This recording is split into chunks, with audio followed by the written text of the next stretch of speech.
Wala daw pong ads at unclickable daw po ang link kapag naka-vertical live.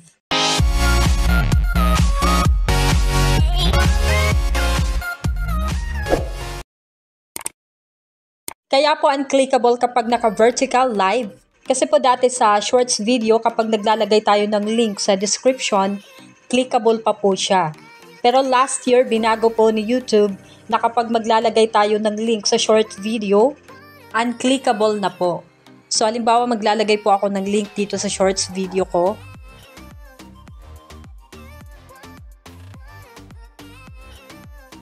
I-check po natin sa description.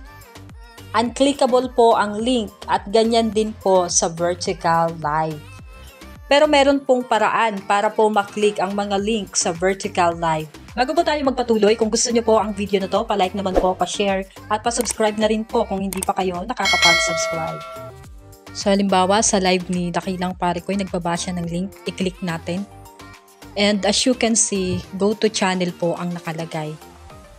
Pinlik ko yung go to channel, tapos napunta ako sa channel ni Dakilang Pare Koy, hindi ako na-direct sa link na kanyang binaba. Balik ako sa live, tapos nagbaba ako ng link.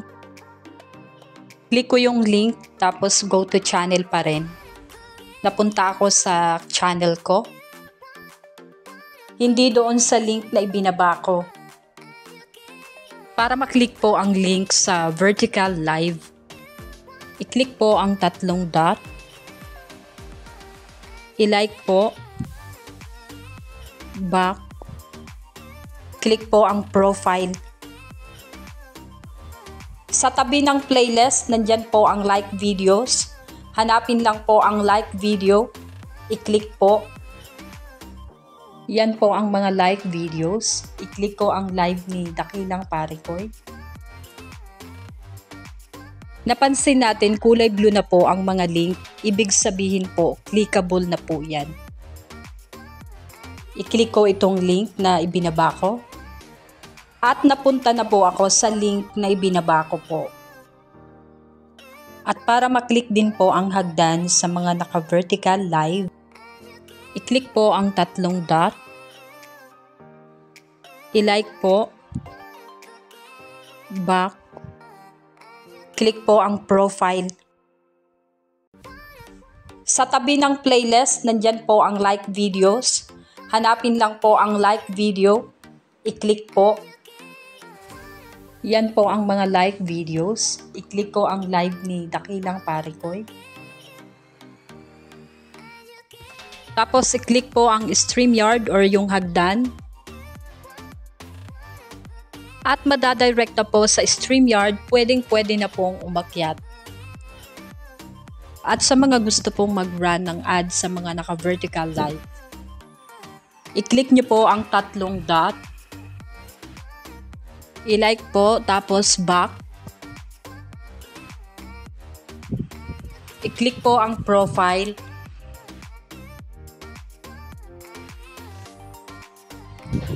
I-click po ang like videos.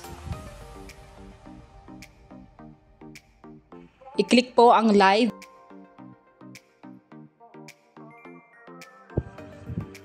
At meron na pong ads. So, ganyan lang po para po maklik ang link sa vertical live. So, kapag naka-vertical po, nagiging scrollable and discoverable po ang channel natin, gaya po ng mga shorts video. Unclickable po ang link, pero kung alam mo ang paraan paano maklik ang link, pwede mo pong maklik. Wala pong mid-roll ads kapag naka-vertical live, pero after pong mag-live, meron na pong mid-roll ads. Hindi makaka 4K bitrate streaming, pero kapag computer or laptop po ang gamit, pwede po. At wala pong gift membership. Dati po kapag nag-live tayo, pwede pong naka-portrait or landscape po ang live natin. Ngayon po, naka-automatic po sa vertical po ang format ng live stream. Binago po ito ni YouTube last year para po mas mag-grow pa po ang channel natin. So kapag naka-vertical po, nagiging scrollable and discoverable po ang channel natin, gaya po ng mga shorts video. Kapag nagbabrowse po tayo ng mga YouTube shorts, nag-a-appear po ang mga vertical live. So, ang advantage po ng vertical live, dumadami po ang views natin, pati na rin po ang subscribers, at pwede rin silang bumili or magpalipad ng super chat, super stickers, and magpa-member. Pero kapag po iPhone ang gamit, hindi po pwedeng magpa-member kapag naka-vertical live. Yun lang po guys, sana po nakatulong sa inyo ang video na to. Maraming salamat po.